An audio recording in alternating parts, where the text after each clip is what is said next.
Hello students, welcome to 24 वानी education. आज हम स्टार्ट करेंगे 10+2 केमिस्ट्री का सबसे पहला यूनिट जिसका नाम है सॉल्यूशंस। ठीक है, इस सॉल्यूशन का हम सॉल्यूशन करेंगे पूरी डिटेल के अंदर, सिंपल वे में, इजी वे के अंदर।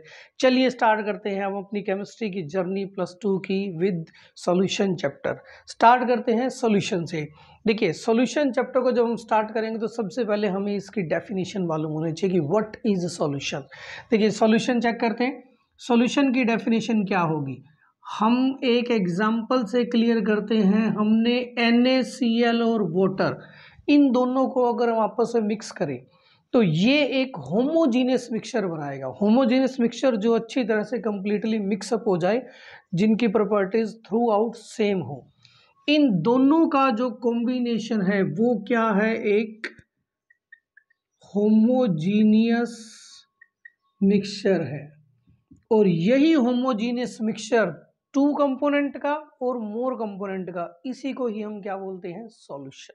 ठीक है, बिल्कुल सिंपल। व्हाट इज सॉल्यूशन, इसकी definition, it is the homogeneous mixture of, homogeneous, homogeneous का मतलब जो अच्छी तरह से मिक्सअप हो जाए, नमक और पानी बिल्कुल अच्छी तरह से मिक्सअप हो जाएंगे। It is the homogeneous mixture of, it is the homogeneous mixture of किस किस का, टू हो या मोर कंपोनेंट, टू और मोर कंपोनेंट, दो कंपोनेंट या दो से ज्यादा कंपोनेंट का। ये सिंपल सी बात, दो कंपोनेंट लो या दो से ज्यादा कंपोनेंट, उनका अगर होमोजीनियस मिक्सचर, अच्छी तरह से मिक्स होने वाला जो मिक्सचर है, उसे हम क्या बोलेंगे, सॉल्यूशन। इसके एक छोटी सी कंडीशन ये है कि जो भी दो आप कंपोनेंट लेंगे वो नॉन रिएक्टिंग होनी चाहिए, उनकी आपस में कोई रिएक्शन नहीं होनी चाहिए, जस्ट मिक्सअप होने चाहिए। ठीक है, इसमें ये पॉइंट ऐड कर सकते हैं, the component must be non reacting, जो कंपोनेंट है वो नॉन रिएक्टिंग होने चाहिए।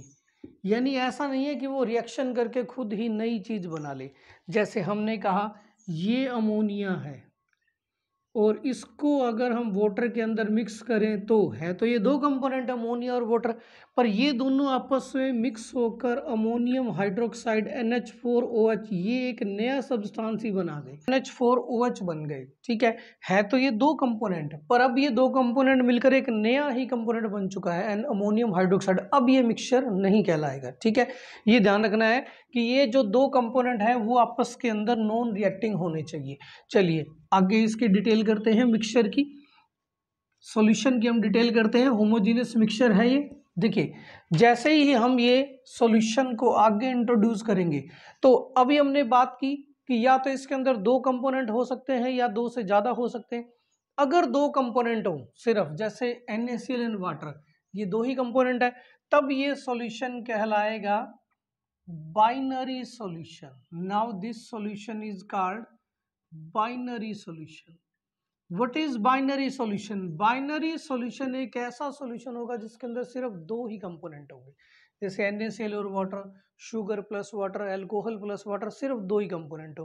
What is a binary solution, it is a solution which contain only two component, जिनके अंदर सिर्फ और सिर्फ दो ही कंपोनेंट हो, दो ही पार्ट हो।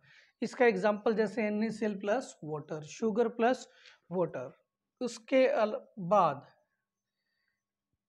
टर्नरी सॉल्यूशन, वो क्या होगा, बिल्कुल सिंपल है, इजी है। अगर दो कंपोनेंट हो तो बाइनरी, तीन हो तो टर्नरी। जैसे हमने इसके अंदर अब शुगर भी ऐड कर दी तो शुगर भी पानी में अच्छी तरह से मिक्स हो जाएगी, NaCl भी पानी में अच्छी तरह से मिक्स हो जाएगा, पर तीन कंपोनेंट हो गए, 1 2 3, तो ये क्या कहलाएगा, ternary solution. Ternary solution are those solution which contain three component, जिनके अंदर थ्री कंपोनेंट हो। उसी टाइप से अगर फोर कंपोनेंट हो जाए तो क्वाटरनरी सॉल्यूशन कहलाएगा। What is quaternary solution, example बना सकते हैं जिसके अंदर फोर कंपोनेंट हो, उस सॉल्यूशन को हम क्या बोलते हैं, क्वाटरनरी सॉल्यूशन बोलते हैं। जैसे NaCl plus water plus sugar. अब इसके अंदर हम थोड़ा सा KCl भी एडअप कर दें। KCl भी वाटर के अंदर बहुत ही इजीली सोल्यूबल सब्सटेंस है। तो ये 4 कंपोनेंट हो गए। इन 4 कंपोनेंट का जो सोल्यूशन होगा वो क्या कहलाएगा? Quaternary solution which contain 4 component are called quaternary solution. देखिए इसी टाइप से हम आगे कितने भी कंपोनेंट मिक्स कर कर इनकी टाइप बना सकते हैं, बट हमारे +2 और कंपटीशन के सिलेबस में सिर्फ और सिर्फ कौन सा सॉल्यूशन है? बाइनरी सॉल्यूशन, यानी जिनके अंदर सिर्फ 2 ही कंपोनेंट हो, ओनली 2 कंपोनेंट हो। ठीक है, तो ये हमारा एक बाइनरी सॉल्यूशन है, NaCl और वाटर वाला है। ठीक है, चलिए अब देखिए, जब हम नमक को पानी के अंदर मिक्स करेंगे, अगर इनका हमने एक बिल्कुल homogeneous mixture, easily soluble mixture बनाना है, तो ये बात ऑब्वियस है कि हमें जो वाटर है वो एक्सेस अमाउंट के अंदर लेना पड़ेगा। ये तो कॉमन बात है, पानी ज़्यादा लेना पड़ेगा। और NaCl क्या है, हमें लेस अमाउंट में लेना पड़ेगा। ठीक है, इन दोनों को मिलाने से बनेगा क्या? इन दोनों को मिलाने से बनेगा सेलाइन वाटर, नमकीन पानी। और ये जो सेलाइन वाटर है ये एक होमोजीनियस मिक्सचर है, और ये हमारे लिए किसकी तरह एक्ट कर रहा है? सॉल्यूशन की तरह एक्ट कर रहा है। होमोजीनियस मिक्सचर है 2 और मोर कंपोनेंट का। नमकीन पानी एक सॉल्यूशन है, होमोजीनियस मिक्सचर है किसका? नमक और पानी का। अब सॉल्यूशन के अंदर जो कंपोनेंट आप एक्सेस अमाउंट में लोगे उसे हम सॉल्वेंट कंसीडर करते हैं, that is called solvent. Solution बनाएंगे, पानी ज़्यादा लेना है हमने, नमक कम लेना है। अब नमक अगर हमने कम अमाउंट में लिया है तो वो कंसिडर होगा सोल्यूट। ठीक है, means solute plus solvent is equal to solution. ये भी हम एक कंसिडरेशन इसके अंदर दे सकते हैं। तो अब इसमें से डेफिनेशन फाइंड आउट करते हैं हम सोल्यूट की। What is solute? सोल्यूट क्या है? सॉल्यूशन जब भी बनाएंगे तो उसके अंदर जो कंपोनेंट लेस अमाउंट में, दैट इज सोल्यूट। यानी नमकीन पानी में नमक हमने कम डाला है तो नमक सोल्यूट की तरह एक्ट करेगा। वाटर ज्यादा डाला है तो वो किसकी तरह एक्ट करेगा? सॉल्वेंट की तरह एक्ट करेगा। What is solute? The component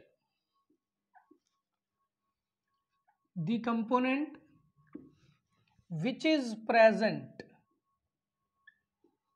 the component which is present in less amount, किसके अंदर? In solution, which is present in less amount in solution is called solute, वो solute कहलाएगा। ठीक है, जैसे यहाँ नमक क्या है? solute। For example NaCl act as solute। Now solvent की डेफिनेशन क्या होगी? बिल्कुल सिंपल है, जहां हमने लेस अमाउंट किया है वहां क्या आ जाएगा? एक्सेस अमाउंट आ जाएगा सिर्फ। द कंपोनेंट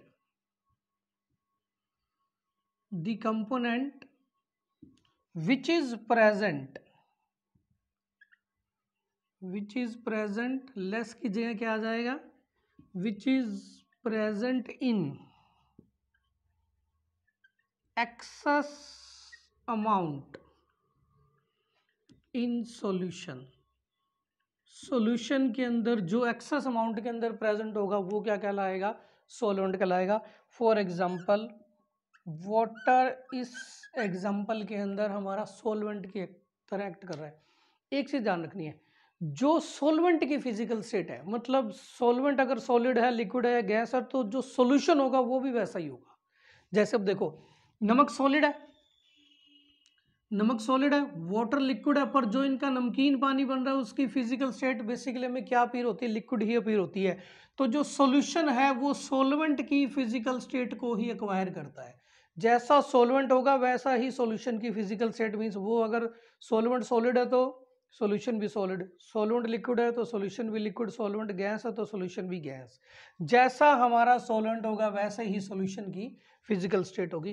तो इसके अंदर ये एक बात हम ऐड कर सकते हैं, solution acquire physical state. Physical state का मतलब होता है सॉलिड, लिक्विड या गैस। तो इसके अंदर एक पॉइंट लिखेंगे, ये एक स्पेशल नोट है, solution acquire physical state of, किसकी फिजिकल स्टेट को एक्वायर करेगा? सॉल्वेंट की। Solution acquire physical state of solvent, यानी जैसा सॉल्वेंट है, अगर वो सॉलिड है तो सॉल्यूशन भी सॉलिड, लिक्विड है तो सॉल्यूशन भी लिक्विड, गैस है तो सॉल्यूशन भी गैस। ठीक है, चलिए ये हो गया हमारे पास। इसके बाद अब इसके अंदर एक पॉइंट आएगा, aqueous and non aqueous solution, वो क्या होंगे उनको देखते हैं। बिल्कुल सिंपल है ये भी। What is aqueous and non aqueous, aqueous and non aqueous solution, ये क्या होंगे? देखिए ये जो एक्वस वर्ड है it is related to water. Aqueous का मतलब वाटर, ये एक्वस वर्ड रिलेटेड ही किससे है? वाटर से है। तो एक्वस सॉल्यूशन क्या हो जाएगा? What is aqueous solution? देखिए नाम से क्लियर है कि जिसमें वाटर का होना जरूरी है, but water as a solvent हो, एक्सेस अमाउंट के अंदर हो। अभी हमने कहा था NaCl को किसके अंदर मिक्स किया? वाटर के अंदर मिक्स किया, और ये हमने सेलाइन वाटर, नमकीन पानी बना दिया। ठीक है, तो इसमें जो NaCl है वो हमने लेस अमाउंट में लिया है, वाटर एक्सेस अमाउंट में लिया है। जो लेस अमाउंट में लेंगे वो सोल्यूट, जो एक्सेस अमाउंट में लेंगे वो सॉल्वेंट, और ये जो नमकीन पानी है ये है हमारा सॉल्यूशन। सॉल्यूशन के अंदर जो कंपोनेंट एक्सेस अमाउंट में वो सॉल्वेंट, और अब जिस सॉल्यूशन के अंदर सॉल्वेंट वाटर हो, यानी वाटर एक्सेस अमाउंट के अंदर हो, उस सॉल्यूशन को हम क्या कह सकते हैं? Aqua solution. ध्यान रखनी ये बात है, जिसमें वाटर हो वो एक्वा सॉल्यूशन नहीं हो सकता, जरूरी नहीं कि वो है, पर जिसके अंदर वाटर एज ए सोलवेंट हो, ज्यादा अमाउंट में हो, वो सॉल्यूशन एक्वा सॉल्यूशन होगा। What is aqua solution? It is a solution in which water is present as solvent। ये चीज ध्यान रखनी है, water is present as solvent, जिसमें water as a solvent present हो, ज्यादा अमाउंट में प्रेजेंट हो, वो एक्सेस, वो सॉल्यूशन एक्वा सॉल्यूशन कहलाएगा। अब ये एक्वा सॉल्यूशन है। अब जैसे हमने कहा ये है हमारे पास अल्कोहल C2H5OH, और अब हमने इसके अंदर वाटर मिला दिया, और ये क्या बन गया हमारे पास? सॉल्यूशन बन गया है। ठीक है, मैंने कहा 1 मोल तो मैंने वाटर लिया है और 10 मोल मैंने इथाइल अल्कोहल ले लिया, यानी ये बहुत ज़्यादा अमाउंट में ले लिया। अब हमने अल्कोहल के अंदर वाटर डाला, पर अल्कोहल ज़्यादा है वाटर कम है, तो अब वाटर सॉल्वेंट नहीं होना है, क्योंकि वाटर कम अमाउंट में है, अल्कोहल ज़्यादा अमाउंट में, तो यहाँ हमारा सॉल्वेंट क्या हुआ? अल्कोहल। क्या इस केस में हम ये जो सॉल्यूशन बना है अल्कोहल और वाटर का, इसको एक्वा सॉल्यूशन कह सकते हैं? नहीं, क्योंकि इसके अंदर वाटर प्रेजेंट तो है पर वो एज ए सॉल्वेंट नहीं है, वो तो कम अमाउंट में है, तो it is non aqua solution. ये सॉल्यूशन अब क्या होगा? नॉन एक्वा सॉल्यूशन होगा। ठीक है, ये बात क्लियर हुई। हमें ऐसा सॉल्यूशन चाहिए जिसके अंदर वाटर एक्सेस अमाउंट में हो, एज ए सॉल्वेंट हो। अब मैं फिर सिचुएशन दोबारा वही क्रिएट करता हूं, C2H5OH plus H2O is equal to solution बन गए। ठीक है, अब हमने ये तो 2 मोल लिए और ये हमने 20 मोल ले लिए। ठीक है, क्या ये अब सॉल्यूशन एक्वा सॉल्यूशन कहलाएगा?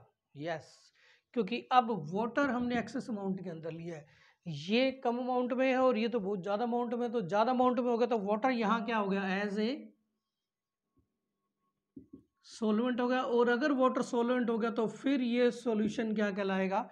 एक्वा सॉल्यूशन कहलाएगा। ठीक है, ये भी चीज ध्यान रखनी है कि जो इनकी हमने अमाउंट लेनी है, जो इनकी क्वांटिटी लेनी है, वो मोल की फॉर्म में, मोल ज्यादा होने चाहिए, जिसके ज्यादा मोल वो सॉल्वेंट, जिसके ज्यादा मोल वो सॉल्वेंट, और अगर सॉल्वेंट वाटर है तो वो क्या कहलाएगा?